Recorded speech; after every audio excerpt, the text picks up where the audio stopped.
Hola, estamos aquí con Diego Vallejo Díaz. Eh, yo soy Juan Betancourt, soy artista plástico, vivo en Bogotá y estoy vinculado a los Blazers como amigo y como activista desde hace ya varios años.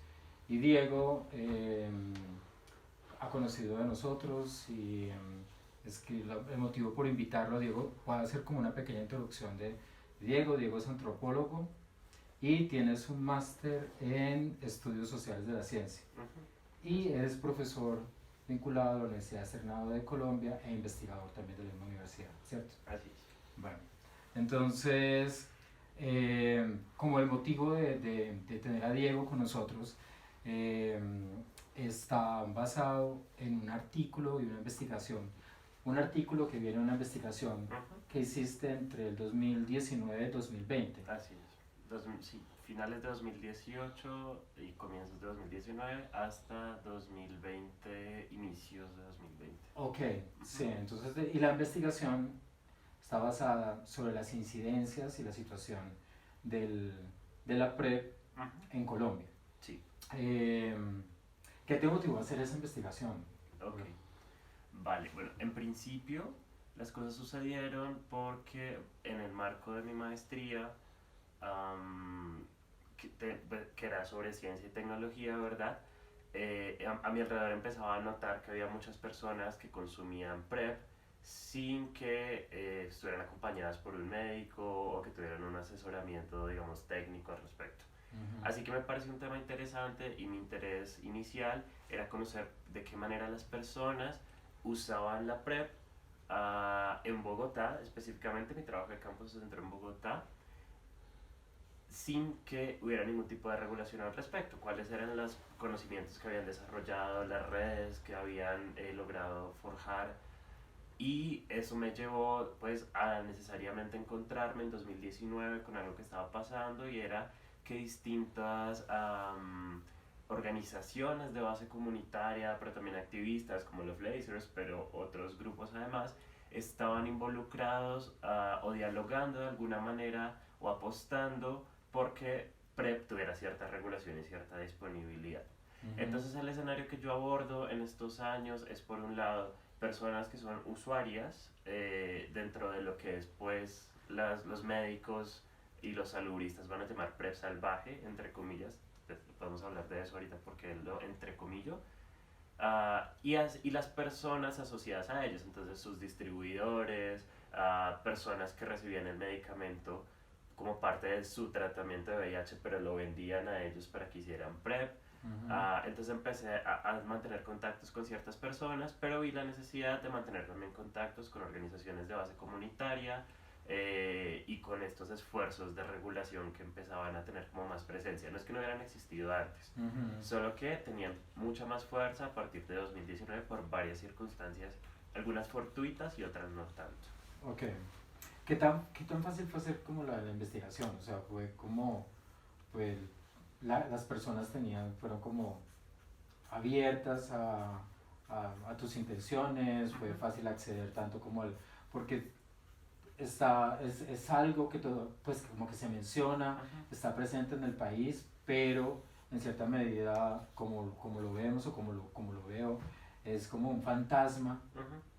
Es un fantasma como tocable, Ajá. pero sigue estando ahí y se maneja como en diferentes niveles, pues como que fue algo como fácil, tanto como de la institución como que aceptara tu Ajá. investigación, Ajá. como las personas que están dentro del sistema de salud, las personas que lo manejan dentro de este underground. Ajá. Bueno, digamos, hay como varios frentes. Por un lado, la aceptación institucional de mi investigación nunca tuvo ningún problema. Sí hubo sobre todo como mucho interés porque era algo que no se había hecho antes en Colombia, era como la primera vez que aparecía PrEP formalmente en una investigación, sobre todo que se preocupaba por las personas. Ah, en ese sentido fue fácil. Ahora, respecto a las personas que contacté y a las que fui digamos, conversando, porque no me gustaba como esta lógica de la entrevista, ¿sabes? Más bien prefería como un asunto de hablar tranquilamente con las personas en un espacio relajado Ajá. o incluso entendiendo que los espacios por los que estaban dispuestos a hablar eran los que yo tenía que abordar. ¿A qué me refería? Uno de los medios principales que tiene un sentido profundo para que yo contactara a las personas eran Grindr, Facebook y las redes como de ligue, ¿cierto? Y esto tiene un sentido, y es que las personas usaban las redes sociales para buscar o vender PrEP.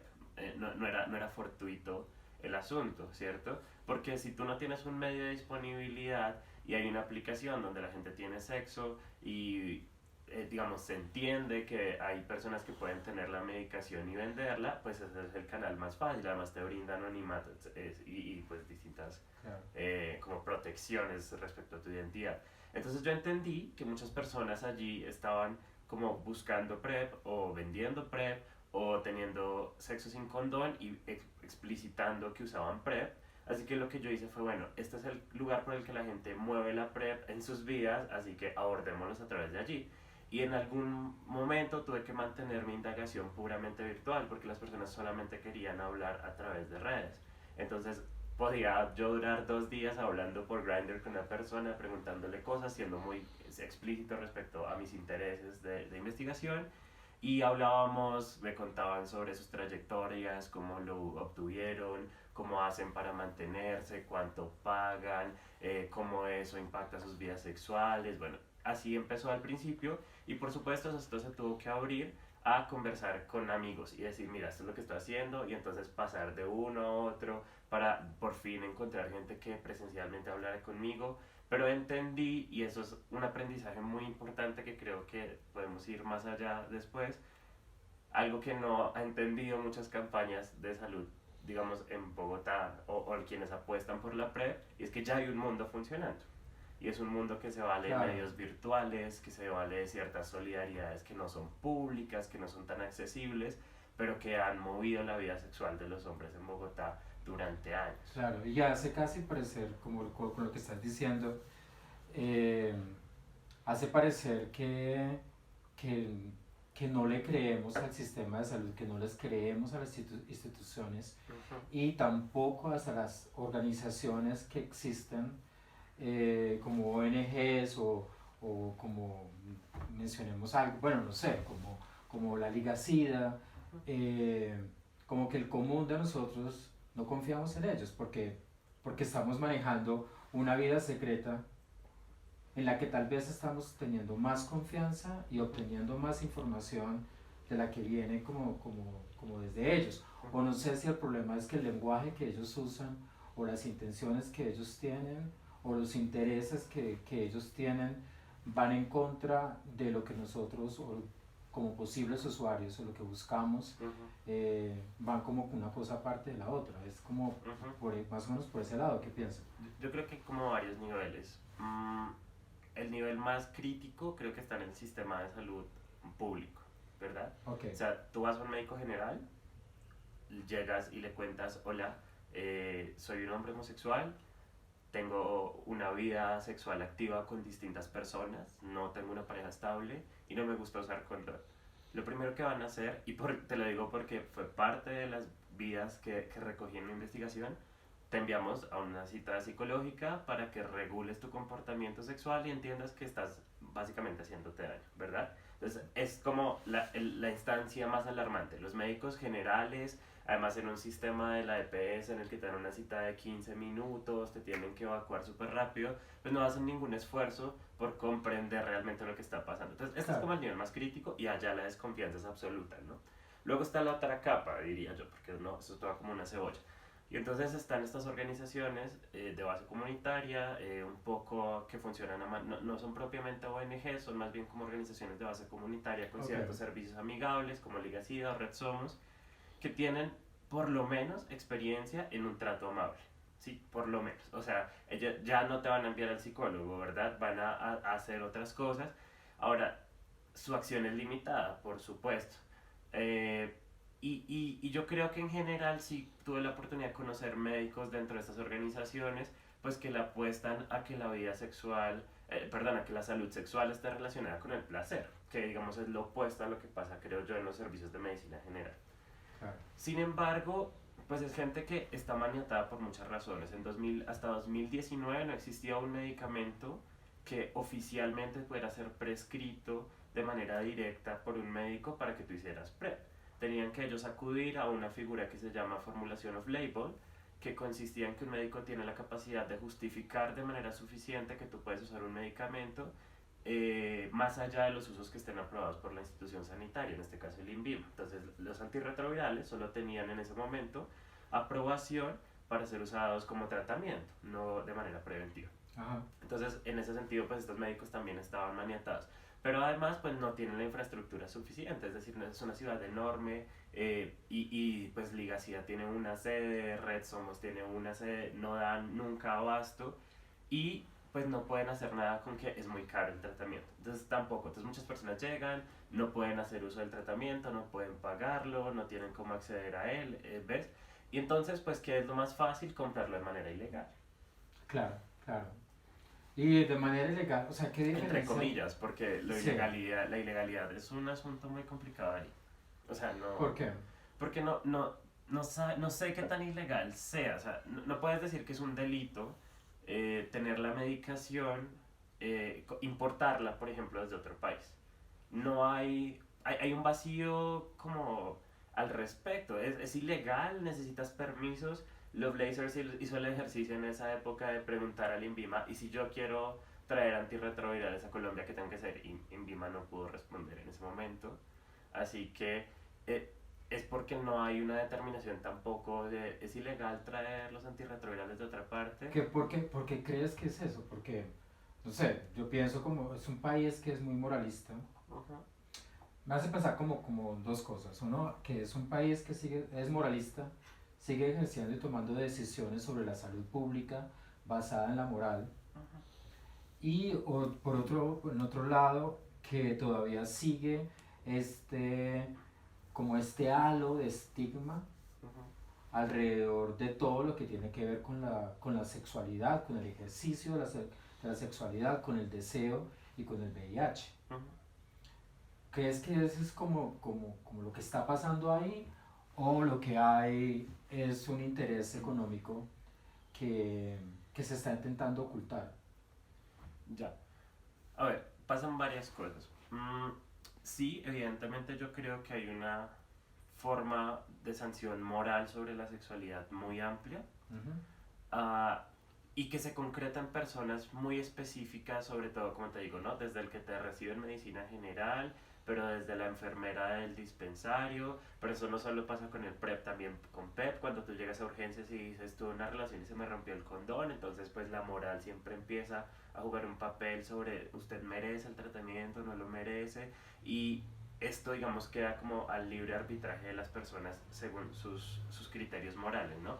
Pero digamos a nivel más macro en términos de la estructura del sistema de salud, pues también pasa que no tenemos ningún tipo de consideración amplia, como tú lo dices, sobre el VIH, ¿cierto? No hay ningún tipo de prevención, no hay Ujú. ningún tipo de manejo amplio y estructurado de lo que está pasando, porque en términos de costos, tampoco tiene sentido pensar que es más caro. De hecho, hay investigaciones alrededor del mundo que lo que te muestran es que si tú tienes más personas usando PrEP, vas a reducir el número de infecciones, por lo tanto, pues vas a tener menos personas en tratamiento durante toda su vida. Claro, Te sale más barato en términos, digamos, de los cálculos de los claro, costos. pero eso saldría más, o sea, saldría más barato para el usuario. No, para el Pero, Estado. claro, para el Estado, pero Ujú, depende de los intereses que tenga el Estado con la farmacéutica. Porque claro. si uno mira, o sea, todo esto es como, me está dando la idea de, pues, decir, no puedo intentar tapar el sol con un dedo, Ujú. que todo es un interés capitalista. Sí, Entonces, a los estados les conviene más tener una buena relación con la farmacéutica que con los usuarios, con quien lo necesite, con la población, porque si alguien está enfermo toda la vida, quiere decir que toda la vida va a estar pagando por algo. sí. Pues, O sea, o como sea, que la sí. prevención es menos importante que la enfermedad.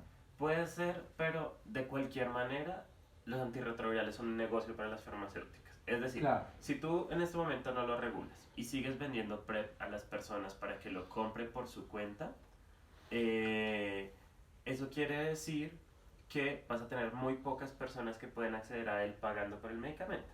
Si de repente dices PrEP es un medicamento, o los antirretrovirales para ser usados dentro de la PrEP son de interés público y el Estado los va a comprar, pues vas a tener una cantidad de ventas como farmacéutica muchísimo más masivas claro. y vas a seguir ganando ingresos. Entonces baja el costo, pero la cantidad aumenta. Entonces, independientemente de que lo regules o no, las farmacéuticas van a ganar. Entonces, y no hay otra forma, digamos, Claro. pues porque estamos tremendamente atados a ellas. Sí. Ahora, el punto es, entendiendo que nos vamos a manejar en una relación en la que nuestros cuerpos y nuestro placer van a generar excedentes y ganancias para las farmacéuticas, porque es totalmente inevitable dentro de este marco de salud, enfermedad y en relación con el VIH, ¿cierto? Pues la mejor decisión es, o pues no sé si la mejor, pero por lo menos es necesario que sea accesible a las personas. Claro. Pero no lo es. Pero las farmacéuticas, de todas formas, el interés está. O sea, es que, por supuesto, es beneficioso para ellas, pero además es que no tenemos casi que otra opción. Sí, no, total. Sí, estamos destinados a seguir enfermos. Exactamente. Sí, es como Exacto. más o menos eso. Bueno. Sí. Es como un punto muy importante, pues como lo que estabas diciendo sobre los intereses de la farmacéutica, los intereses del Estado, los intereses de las instituciones y los intereses de estas organizaciones con base comunitaria. Pero entonces, ¿quién le está poniendo cuidado a los intereses de quienes las necesitan?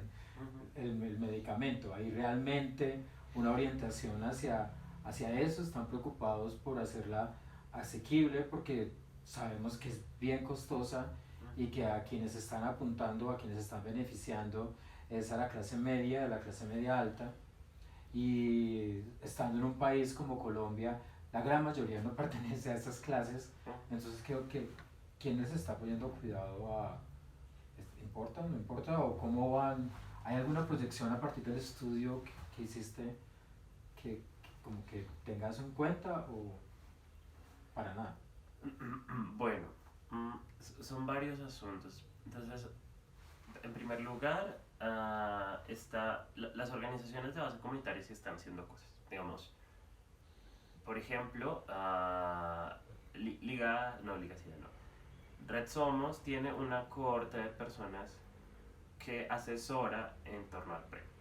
Lo hace dentro de sus límites. ¿Cuáles son sus límites? Pues esto es un servicio privado.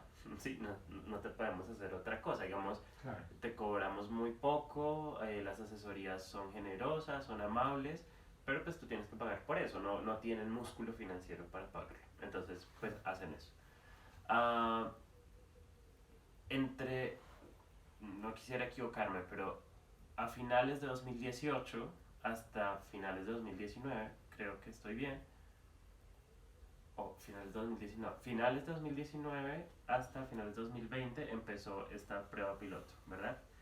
¿Qué fue la prueba piloto? Fue un esfuerzo de organizaciones de Naciones Unidas, como estuvo el PNUD, si no me equivoco, estuvo la Organización Panamericana de la Salud, y digamos hicieron una especie de alianza para hacer lo que llamaron una prueba piloto de PrEP, que era una especie de apuesta por ver cómo funcionaba la implementación de la tecnología en territorio. Ellos siempre fueron muy claros, no nos interesa probar que funciona en términos técnicos, porque eso ya se sabe. okay. No nos interesa probar que funciona en términos económicos, porque eso también ya se sabe.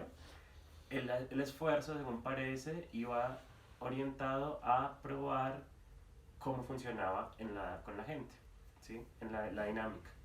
Entonces, durante un año dieron acceso a 450 personas a PrEP, 225 eran hombres que tienen sexo con hombres, 225 eran mujeres trans, y estas personas la recibieron durante un año. Digamos, allí se atendió la necesidad de esas personas, entre comillas, digamos, con una intención de recabar datos, pero fue así. ¿Qué pasó después? No sé.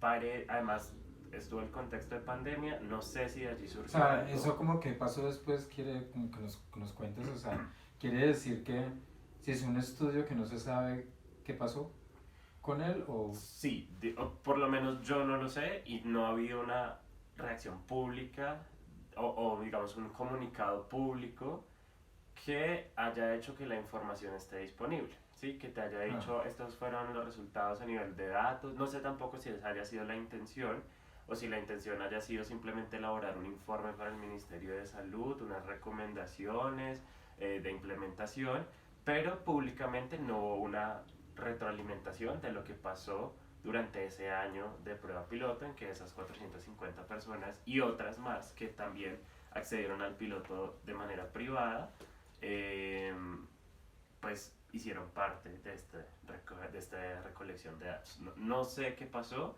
Es importante, creo yo, en este momento que los grupos y tanto activistas como organizaciones de base comunitaria que están interesados en PrEP exijan o pidan o soliciten pues conocer cuál fue el resultado de esto, porque fue un año, además, dos cosas, bueno, no sabemos los resultados en términos de investigación, pero tampoco sabemos qué pasó con la gente, porque son 450 personas que empezaron el PrEP, tuvieron PrEP durante un año y no sabemos qué pasó, si aún tienen disponibilidad del tratamiento, si les facilitaron una ruta de acceso, por ejemplo, entendiendo que en el caso de las mujeres trans, muchas de ellas que pues el interés fue captar a personas que estuvieran ejerciendo trabajo sexual, es decir, personas que no estarían, digamos, en capacidad usualmente de pagar por su propia cuenta una vez acabado el piloto, la medicación. Sí, que lo hace como pienso, pues en mi opinión, lo hace como muy delicado desarrollar un estudio donde la gente tiene acceso por un año, y en este caso, por ejemplo, como trabajadoras sexuales, y luego después de un año desaparece ese apoyo. Entonces es como que se genera una conducta dependiente de un medicamento con una población que no tiene económicamente, no va a poder tener acceso a eso y después de un año se dejan en el limbo. Así es. Entonces eso puede generar una, como que es, como, no sé, me hace pensar que eso lo que hace es que si ellas realmente lo necesitan y ven que funciona, busquen el mercado negro para comprarlo, busquen otra manera para acceder a ella, que es una de las cosas que las organizaciones han estado intentando evitar o atacando. Pues yo creo que es atacando porque usan, por ejemplo, el término PrEP salvaje para referirse al PrEP que la gente está obteniendo por medios que ellos, uno, por los medios legales, ellos no quieren que la gente lo adquiera el medicamento, tenga acceso al medicamento por otros medios que no sean a través de lo legal, pero lo legal es imposible acceder a ellos. Entonces es bien contradictorio, y después de un estudio como este lo que hace, en mi opinión, por lo que ha pasado después de eso, por ese desaparecer, de no tener información, es lo que están estimulando es que el mercado negro realmente coja fuerza.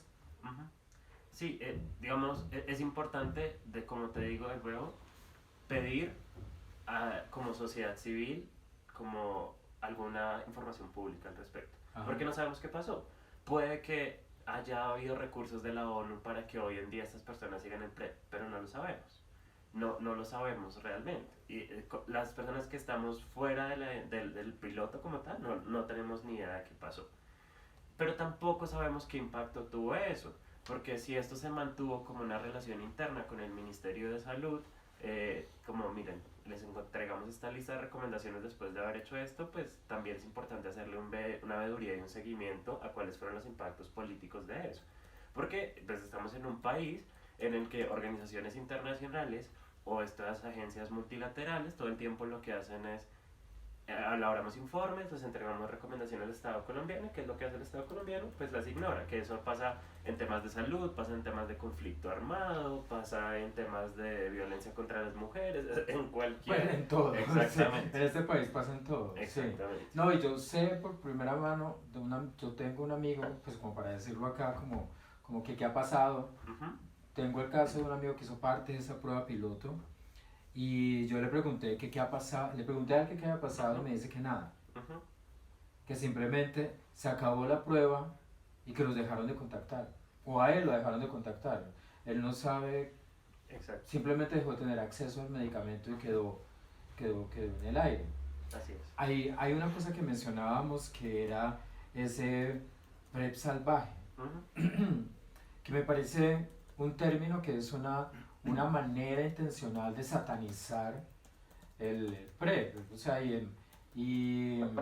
como en una cultura o pues como en una sociedad como la que vivimos donde realmente como que pues en mi opinión como que todo lo que tiene que ver con medicamentos, con el médico, siempre nos ha causado como pavor y siempre que tenemos como que preferimos ir a consultar a una farmacia que ir al médico Ujú. en algo que es tan necesario para que los contagios no sigan, para en cierta manera controlar las infecciones en el país que siguen en aumento y que cada año están aumentando drásticamente.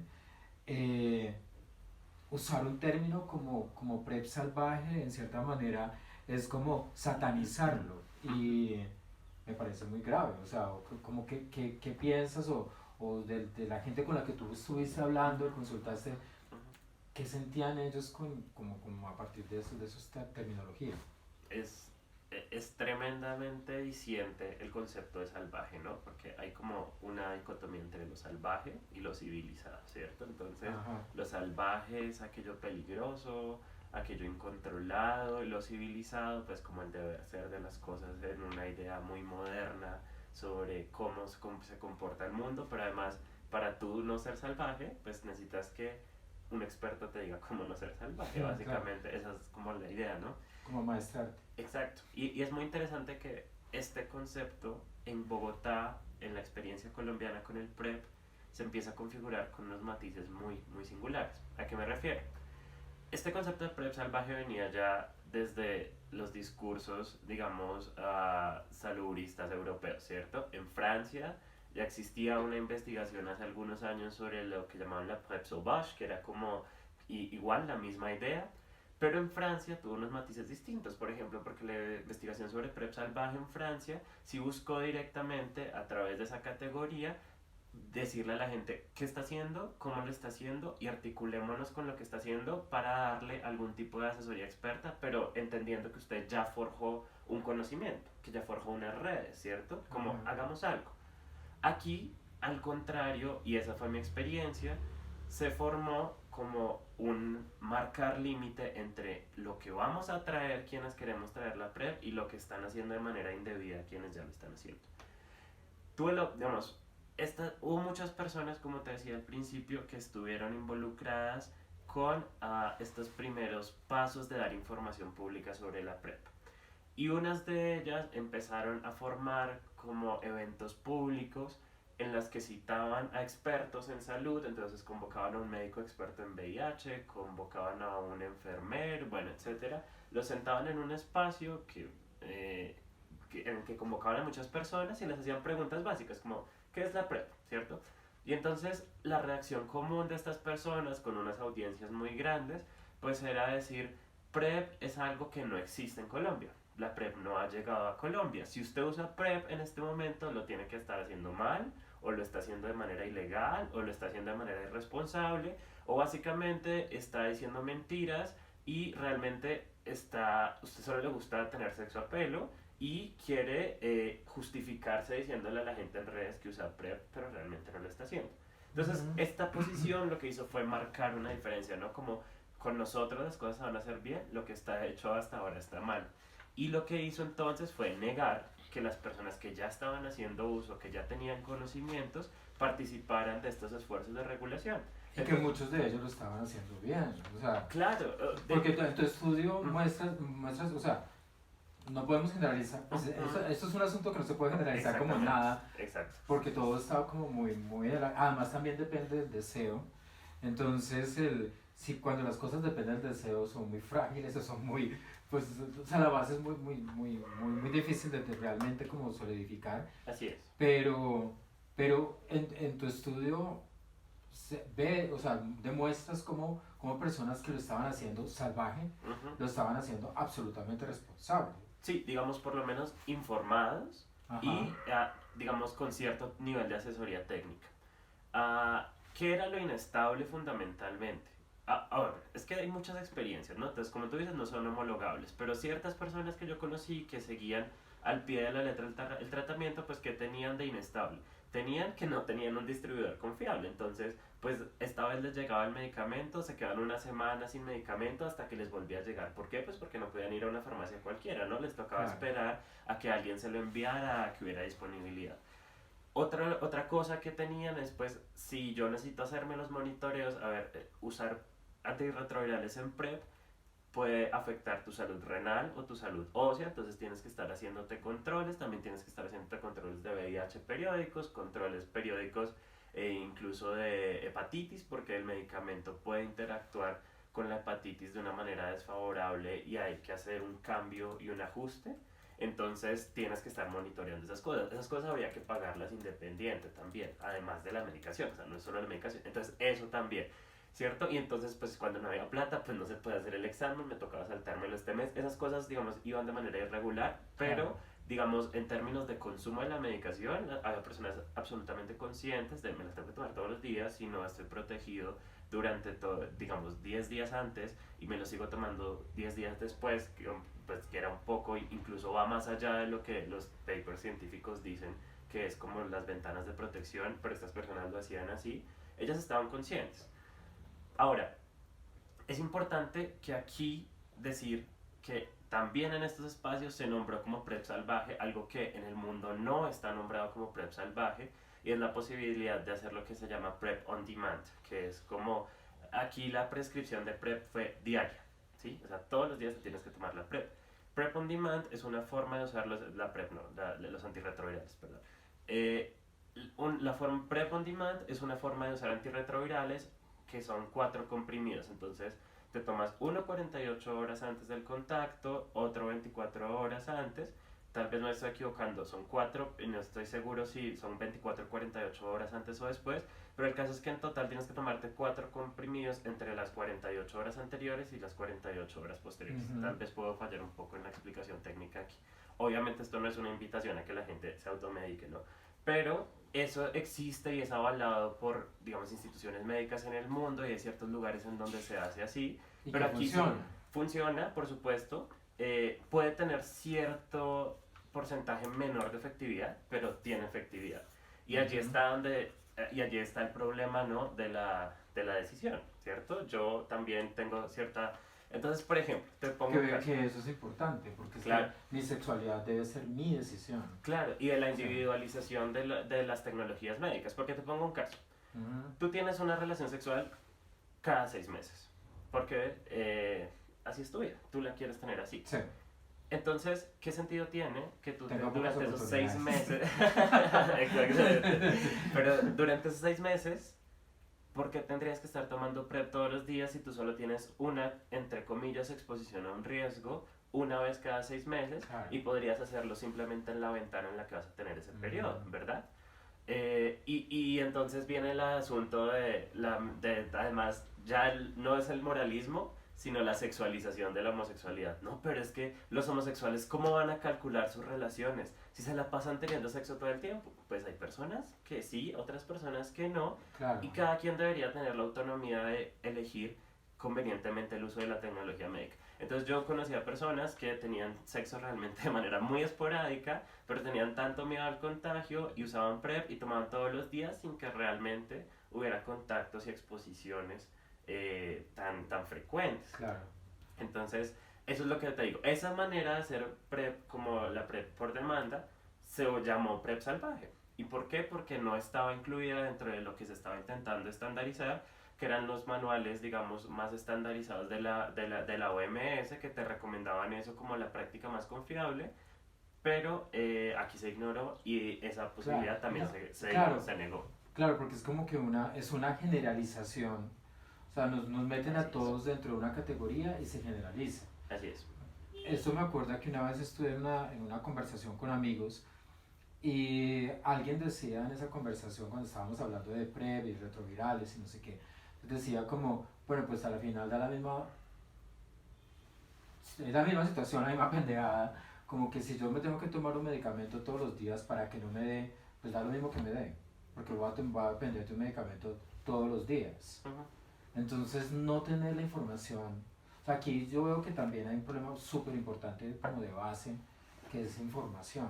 Ujú, O sea, la información para optar, ujú, pero nos están privando de tener opción, de tener una libre opción, de ujú, optar, no podemos optar, no podemos, o sea, esto se está yendo a una cosa, es como de, van a tener sexo en la manera que cree, que nosotros, desde quienes estamos controlando esto, decidimos cómo y cuándo, ujú. Así es. y por cuánto.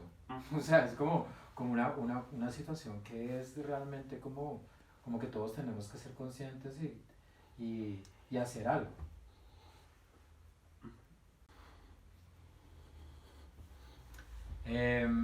Bueno, Diego, yo quiero como ahora como abordar algo, como teniendo todo este panorama que nos has descrito, de lo que hemos estado conversando, ¿cuál es la situación hoy? O sea, hay algo que hayas notado después de 2018, lo que ha pasado en este transcurso de tiempo, ¿hay algo pasando en el 2021 que puede ser interesante o en nuestro beneficio Ujú. respecto a PrEP? Bueno, es importante decir que desde 2020 comienzos, eh, mi relación con el tema ha sido menos estrecha, ¿sí? Digamos, por muchas relaciones se cerró un poco, entonces lo que puedo decir ahora lo digo un poco desde un lugar no tan profundo como lo fue durante la investigación, pero sí, bueno, ¿qué pasó? Como te decía, en 2019 no había un medicamento aprobado, ¿verdad? Digamos, todos los antirretrovirales en el INVIMA estaban registrados para ser usados como tratamiento, no como prevención. Cuando empieza esta prueba piloto, se aprueba por parte del INVIMA un medicamento que se llama Fovirem. Fovirem es una, digamos, básicamente, entre comillas, lo que llamaríamos Truvada, un genérico que realmente es emtricitabina y tenofovir, es una mezcla de las dos moléculas. Ah, y se aprueba con un uso preventivo. Es el primero que recibe esta aprobación, es el que usa la prueba piloto y eso hace que como genérico baje el costo. Aproximadamente, Fovirem hoy en día cuesta entre 70.000 y 90.000 pesos dependiendo de donde consigas el tarro, ¿cierto? Um, Que sigue siendo costoso. es costoso. Sí, o sea, A para pesar, la mayoría de gente en claro, Colombia se gana el mínimo, o claro, sea, es por como, supuesto. sí, Y como te digo, esto tiene que ir acompañado de otras cosas, no, no es solo medicación, son muchas otras claro, cuestiones. que sube, que duplica el precio. Exacto. Que además ahí viene un asunto y es PrEP. Esto es algo en lo que insisten mucho los salubristas y es PrEP no es una pastilla, ¿cierto? La pastilla es un antirretroviral y es un antirretroviral que se llama Truvada o que se llama Fovirem o que se llama... PrEP es una estrategia. Entonces PrEP implica que tomes el medicamento, pero que también te controles periódicamente la salud renal, la salud ósea, que hagas pruebas de VIH, bueno, digamos, implica muchas más prácticas que solo una pastilla, ¿verdad? Y eso es importante tenerlo en cuenta y por eso, digamos, es más caro.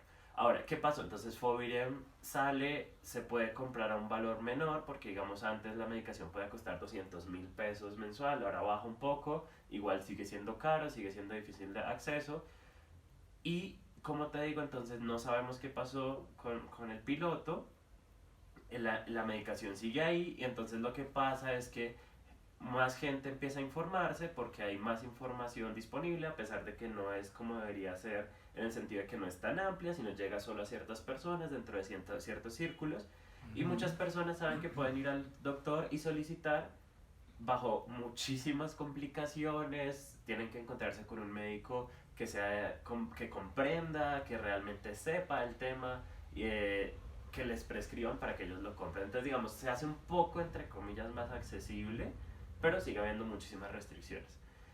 Y luego entonces aparece otro proyecto que es muy reciente, que yo no conozco muy bien, pero que está ahí a la orden del día, y es otro laboratorio que se llama Richmond. El primer laboratorio fue IBM Seven Pharma, después aparece Richmond, y te brinda una asesoría gratuita para acceder digamos que, para saber si PrEP es para ti, y te asesoran en el proceso de compra y demás. Ah, bien, son más estrategas en Exacto. cuestión de marketing, porque eso es una decisión de marketing. Justo como tú lo estás diciendo. Sí, Entonces, lo que yo percibo es, PrEP avanza porque avanza el mercado. claro, Pero PrEP no avanza porque avance la salud pública. ¿M? Los privados se están moviendo. O sea, es un privado el primero en, en que logra la licencia, porque lo logra la farmacéutica, no es una decisión del gobierno que dice vamos a tener un diálogo desde el Ministerio de Salud con el INVIMA para que el medicamento sea... No, es la farmacéutica la que pone su uso. Después es la farmacéutica la que te brinda el... ¿sí? Entonces avanza en términos de mercado. Y el reto del Estado pues es ¿qué van a hacer ustedes? Porque el mercado claro. está haciendo lo suyo, ¿sí? Y ustedes no han hecho mayor cosa. Entonces yo veo que la dinámica está avanzando y nos estamos quedando atrás, tanto como sector público, en respuesta, pero también como organizaciones, ¿sí? Okay. Porque uh, esto puede ser un poco incorrecto políticamente decirlo, pero es importante reconocer que los activismos son múltiples, los activismos son de muchos tipos. Y tú puedes ser un activista que le apueste a los modelos neoliberales y a la bandera LGBT y a la reivindicación del love is love y el matrimonio y te sigues llamando activista, pero también hay otros activistas que son críticos con la farmacéutica, son críticos con el avance de los mercados sobre la sexualidad, son críticos sobre la medicalización de la vida, etc. Y este primer escenario es el que está ganando. Digamos un escenario en el que el activismo lo que está haciendo es de manera irreflexiva buscar que se implementen protocolos, normas de salud que están dadas en otros lugares, ¿cierto? Entonces, como te digo, están apoyándose modelos internacionales que no tienen en cuenta los saberes locales, las redes de solidaridad locales, las dinámicas, cómo la gente se organiza, vive, tira, sí, todas estas cosas, claro, digamos, pasan por encima porque están apelando, digamos, a un modelo muy light o muy neoliberal de activismo. Y por ejemplo, las campañas educativas, entonces que tú ves desde ciertos activistas que sí están metidos con la PrEP, entonces son, no, enseñémosle a la gente que todos somos iguales. Sí, o sea, es una cosa verdaderamente... Enseñémosle lo que no somos. Exacto. Sí, porque yo vi como parte de la campaña, por ejemplo, que hicieron a partir de este piloto. Sí. Es horrible. O sea, es anticuada, es de mal gusto, se refiere a una, o sea, que entre otras estandariza. Exacto. Y sí, entre otras, por ejemplo, te dice tienes que usar condón. Sí. O sea, este tipo de activismo está diciendo si usted no usa condón, usted es una persona ¿cómo? Sí, no te lo dice directamente, pero siempre hay que usar condón. O sea, desconociendo totalmente las vidas sexuales de las personas, claro, que deciden no hacerlo. Que además son muchas. O sea, que son muchas, sí, y sobre todo, pues, a mi experiencia como en Bogotá, es como que a la gente le encanta pelo. A la gente le encanta pelo, la gente le encanta decir, venga lo preño, y que eso además suena demasiado sexy. Entonces son como una cantidad de cosas que pasan ahí. Cuando llego como por este lado también, me gustaría que hablaras un poco como también la responsabilidad que tenemos nosotros. O sea, estamos hablando de la responsabilidad del Estado, la responsabilidad de estas organizaciones con base comunitaria, del sistema de salud, de la farmacéutica, pero también tenemos que hablar un poco también de la responsabilidad que tenemos nosotros como personas arrechas, como personas que quieren tener ejercicio del deseo, personas que necesitamos el PrEP, que estamos como más, tenemos más, pues como más exposición. También hay, pues me parece a mí que también es importante como decir qué es lo que también tenemos que hacer nosotros para que no sea una cosa que se convierta casi religiosa, es un tercero, como que es un milagro que Dios, la Virgen, nos hace, sino que entonces yo también tengo que trabajar como por esto, no quiero tampoco quitarle importancia a que una gran responsabilidad viene de todas estas organizaciones, porque todo depende de muchos de estos factores que hemos estado hablando, pero que de nosotros. De acuerdo, tienes toda la razón y me parece que hay muchos frentes, entonces quisiera empezar. Uno, como ese nosotros es un nosotros que se tiene que abrir, ¿sí? No puede ser que sigamos viviendo en un mundo en el que VIH siga siendo asociado con homosexualidad o con trabajo sexual, ¿verdad? ¿Por qué? Una de las cosas que más muestra la masculinización del VIH en el mundo es que hay una cantidad de mujeres heterosexuales en relaciones monógamas, casadas, tremendamente expuestas al VIH y ellas no hacen parte de ninguna contemplación. Es cierto. Imagínate tú una mujer en una relación matrimonial con un hombre, una mujer cisgénero, heterosexual, que no tiene autonomía sexual dentro de su relación. Su marido le impone cuándo tener relaciones sexuales, cómo tenerla. El tipo tiene relaciones sexuales sin ningún tipo de protección por fuera, de manera, digamos, porque es su decisión, sin consensuarlo con ella, ¿cierto? Ella está tremendamente expuesta. Y así hay muchas mujeres. Sí, yo ¿verdad? tengo una conocida que es positiva porque el marido, sí, el marido tiraba con quien quisiera, ella terminó positiva siendo una mujer ama de casa. Exactamente. Entonces, lo primero es empezar a pensarnos como gente que si nos vamos a asociar para de pedir algo, tiene que ir más allá de pensar nuestras identidades y nuestro propio rancho para entender que esta es una necesidad amplia que convoca a muchas personas y empezar a generar solidaridades con otras gentes. Dos, en el nivel más personal, me parece ridículo, eso ya es una posición muy personal mía, pero tú no le puedes decir a alguien, deja de tener sexo sin condón, ¿sí? Digamos, Claro, es una opción. Es una opción, pero además es históricamente lo que ha sucedido. O sea, el sexo seguro es algo que se inventó en el siglo XX, antes no existía el sexo seguro, si me hago entender. Y todo el tiempo nuestra relación con la sexualidad ha sido una relación con la muerte y con la vida, en muchos sentidos. O sea, Claro. Históricamente, culturalmente lo ha sido. Así que no somos nosotros quienes tenemos que aprender y generar mecanismos para lidiar con esa línea que distingue la vida y la muerte en el sexo. No es simplemente un acto, es que esto del sexo seguro en serio es un invento muy contemporáneo. Y en ese sentido tú tienes muchas decisiones, o te sumas a tecnologías biomédicas y farmacéuticas desde el condón hasta los antirretrovirales, que está bien, pero también está cómo construyes tu sexualidad, ¿verdad? Si la única, si tú, a mí una de las cosas que me parece o curioso que no nos hayamos cuestionado es porque todo el tiempo nos cuestionamos por qué no nos dan antirretrovirales, pero no nos cuestionamos por qué tiene tanta centralidad las prácticas penetrativas en nuestra sexualidad, por ejemplo. Claro. Ahora, no estoy diciendo, entonces no dejen, sí, sino que entender, todo esto es un asunto de construcción colectiva. Entonces también tiene que ver De con abrir el espectro. reinventar nuestros placeres, pensar qué forma de relacionarnos eróticamente es menos mortal para nosotros, ver hasta qué punto permitimos que las tecnologías biomédicas entren a nuestra vida.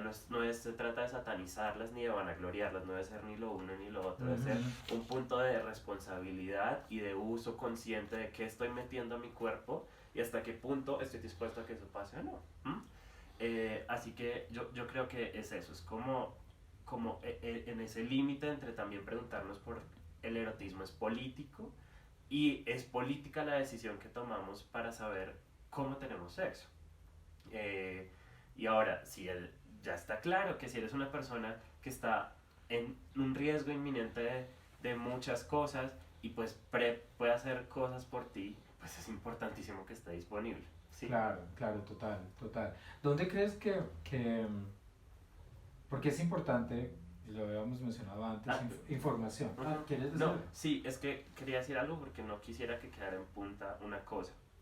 Y es, un gran peligro de la PrEP es que se convierta en una forma de mayor marginación al VIH. ¿A qué me refiero? Entonces, usar PrEP se vuelve lo ideal, evitar el VIH a toda costa se vuelve lo ideal. Entonces, sobre el VIH y las personas específicamente que ya viven con VIH, se crea una imagen de mayor exclusión. ¿Qué es lo que ha pasado, por ejemplo, a nivel internacional, específicamente en Estados Unidos, ¿no? Entonces, como lo que tenemos que hacer es evitar a toda costa el VIH porque es la peor cosa, entre comillas, que le puede pasar a una persona, pues entonces hagamos todos los esfuerzos y las personas que viven con VIH, entonces pues reciben toda la carga negativa que se impone sobre el VIH. Claro. Entonces también es importante decir, el VIH existe, las personas viven con él. Queremos reducir las infecciones, queremos evitar que la gente muera, por supuesto que queremos hacerlo, pero tenemos que entender que es parte del mundo y no podemos volverlo la plaga del apocalipsis porque entonces eso va a repercutir sobre las personas que ya viven con él. Claro. Entonces, también es como, tenemos que tener una relación con el VIH en la que entendamos que está ahí, que no es el diablo en persona, que vamos a hacer lo posible por, digamos, tener unas diferentes formas de infecciones y demás, reducirlas, etcétera, pero no vamos a hacer que eso repercuta en satanizar la vida de las personas que viven con VIH. Claro, claro. Sí, como que hacer que el estigma siga siendo estigma y que sea peor todavía. Exacto, Sí. hacerlo peor. Sí, claro, porque entonces existe esta cosa como de, sí, como de privilegio, como, sí, yo tuve como una cercanía a eso con amigos que estaban metidos en este piloto, entonces fue algo muy interesante que lo voy a contar como esa historia, porque va exactamente para lo que tú dices, una pareja, uno de ellos entró a la prueba piloto y el otro al mismo tiempo fue diagnosticado positivo. Entonces la actitud del uno del otro era muy fuerte porque ellos sí era evidente que había una realidad de uno que se sentía superior al otro y y el otro que también se minimizaba, no porque el uno intentaba ejercer era como una presión invisible, social, no sé de dónde pues viene toda la información, o desinformación que tenemos, que uno simplemente se abajó y el otro se sintió en una posición superior, que es exactamente lo que tú estás diciendo. Bueno, y una cosa, ¿dónde crees, o sea, de todo esto que hemos hablado, puede solucionar muchas cosas para todos los que nos están hablando, todos los que nos pueden estar viendo, pero también puede generar muchas dudas o muchas preguntas que no podemos solucionar acá o no sabemos cuáles son.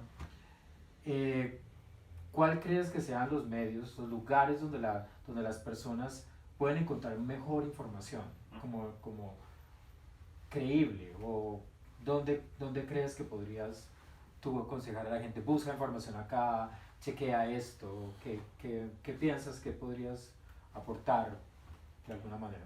Bueno, yo creo el gran consejo es entendamos que no existe un lugar en el mundo que nos dé la solución. Ajá, sobre todo en un tema que es tan polémico, tan complicado. Pero información. Sí, de acuerdo. Pero entonces tienes que informarte en muchos frentes, ¿cierto? Ajá. Entonces, por un lado, ya existe una aplicación de la OMS, quien la quiera buscar se llama PrEP en español, tú la puedes buscar en Google, en tu cosa de aplicaciones, ¿cierto? Okay. Y entonces ahí te va a botar es una aplicación que básicamente lo que hace es coger todos los manuales más estandarizados sobre PrEP y condensarte la información. Entonces te dice, ¿quieres ver la información como usuario? Entonces listo, tú le das usuario. Entonces te dice, ¿qué es PrEP? ¿Cómo me la tomo? ¿Cuáles son los riesgos? ¿Qué tengo que hacer? Entonces es una información muy técnica, ¿vale? Okay. Esa te funciona como una herramienta general. Luego tú dices, ya, me informé sobre qué es PrEP, ahora quiero saber en Colombia qué puedo hacer. Acude, a pesar de que, de nuevo, haya limitaciones, a organizaciones de base comunitaria. Pues porque necesariamente son la entrada. Mira, en este momento tenemos un sistema de salud tan precario, tan precario, que mucha gente llega al sistema de salud con, digamos, riesgo de infección, como por ejemplo con la PEP, y el sistema deja que se infecte. Pues sí. Porque no hay conocimientos, no hay protocolos. Entonces, con todas las limitaciones que pueda tener, acude a quien tiene un poco más de experiencia, ¿cierto? Ahora. Y son las organizaciones de base. Exactamente. Y esas organizaciones de base comunitaria, ¿las vas a tomar como la ley y la verdad? No, pero pues son gente que tiene conocimiento, experiencia, que puede orientar. Siempre mi consejo es, si tú vas a tener una conversación con personal médico de cualquier tipo, ve informada, ¿sí? Ve con información para hacer preguntas claras y que no te quedes con una sola versión. Pero los frentes de información tienen que ir. Entonces, uno desde esta cosa que es la PrEP, dos, organizaciones de base comunitaria, tres, experiencias de activismo, como incluso el mismo Love Laser o como otras experiencias que han puesto a circular información. Ok, otra más, o sea, de pronto vamos a extendernos un poco, pero yo creo que esto es importante. Sí. ¿Tienes otra sugerencia o crees que ya...? No, yo creo que esto está bien, es importante entender esta información que estamos, o esta conversación que estamos teniendo, no es exhortar a las personas a automedicarse, pero también es decirles, naveguen en la experticia científica siempre con curiosidad, con la posibilidad de preguntar muchísimo y de contrastar distintos relatos porque es necesario. Sí, total. Bueno, ya como para cerrar, bueno, quiero agradecerte, Diego, por todos tus aportes. Creo que hemos tocado y nos has ayudado muchísimo como en empezar como a tener como un poco más como de claridad. Gracias por tu estudio y esperamos tener acceso al estudio pronto, que podamos leerlo porque realmente vale muchísimo la pena. Y pues a todos muchas gracias y seguimos pues adelante en esta, como en esta lucha y en estar juntos. Y bueno, gracias a todos. Creo que sí. Gracias. Uh-huh.